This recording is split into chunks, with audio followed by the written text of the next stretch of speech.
kerusakan akan terus dibangun sampai ada kemudian ketiga fase. 3 fase ini sudah selesai 2, sekarang masuk yang ketiga. Maka yang ketiga ini fa idza jaa wa'dul akhirati, maka jika datang janji Allah yang terakhir untuk mereka. Apa fase yang ketiga ini? Ada 3 bagian lagi. 1, liyasu'u wujuhakum. Yang kedua, waliyadkhulul masjida kama dakhaluhu awwala marrah. Yang ketiga, waliyutabbiru ma 'alau tatbira. Ya.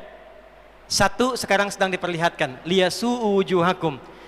Persis sekarang orang-orang itu seperti di era Nabi yang membayangkan hingga bisa ditembus, bentengnya kokoh, intelijennya kuat, sadapannya di mana-mana. Tapi ternyata dunia yang melihat kokoh itu ditunjukkan oleh Allah hanya dengan bahasa mereka. La syirzimatun qalil. Ini bahasanya Firaun. Ini kan cuma ormas kecil, nggak sebanding. Ormas kecil yang nggak sebanding ini ternyata telah bisa mengintersep semua bagian-bagian itu. Dia bisa tembus bentengnya, dia masuk ke dalamnya. Liyasu'u wujuhakum. Tujuannya bukan untuk menunjukkan mereka mampu, bukan, untuk menggugah dunia kalian kemana saja. Yang kalian anggap itu hebat, itu mampu, itu dahsyat, ternyata bisa ditembus, dipermalukan di wajah dunia. 1, janji Allah tiba. Kedua, waliyadkhulul masjida kama dakhaluhu awwala marrah. Nanti ada fase kedua.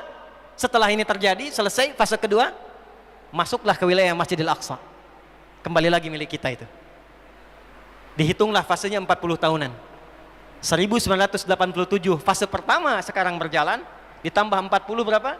2027. Itulah fase yang kedua, saat diharapkan paling puncaknya Masjidil Aqsa bisa kembali lagi. Nah, ini bukan main-main, ini bukan main-main. Hitungan fasenya. Antum lihat video viralnya Syekh Ahmad Yasin itu ketika menjelaskan itu. Saya tahu betul itu. Ya. Beliau hitung itu.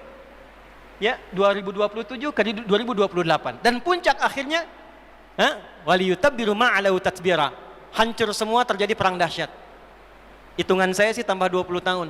Karena fasenya sampai 100 tahun. 40 tambah 40 tambah 20, 100. Maka 2037. Silahkan cek orang-orang yang ada menghitung di pertahanan sekarang. Antum tanyakan pada yang di Lemhanas, pada di macam-macam. Bagaimana kekuatan dunia pergeserannya, saya yakin. Hitungan mereka 2037 terjadi sesuatu yang dahsyat. Gerbangnya sampai 2040, di atas 2040 itulah generasi emas akan muncul. Makanya Indonesia masuk generasi 2045. Itu sudah dihitung. 2030 pembukanya. Makanya sekarang punya visi 2030 semua. Saudi visi 2030, Rusia, Cina, Afrika Selatan, Brazil visinya 2030 dengan bikin bridge itu. Semua visinya ke sana. Dan yang paling dahsyat, hitungan itu secara spesifik isyaratnya sudah ada dalam Al-Qur'an. Dan ini bukan ilmu utak-atik, bukan viral TikTok. Ingat. Ini sudah sejarah yang berlangsung dari penelitian masa lalu.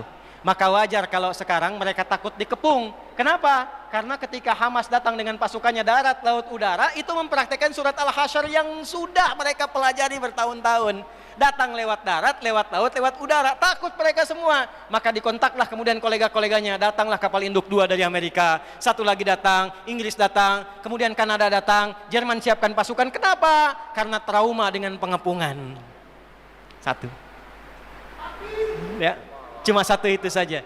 Ya, sekarang apa yang harus dilakukan? Doa yang terbaik. MUI sudah bikin fatwa, baru saya lihat fatwanya hari ini tuh. Fatwa nomor 83 tahun 2023. Kita nggak bisa berangkat ke sana, ya, jangan main-main, jangan potong-potong video saya. Nggak boleh berangkat sembarangan karena gerbang pun ditutup. Antum belum nyampe udah mati duluan.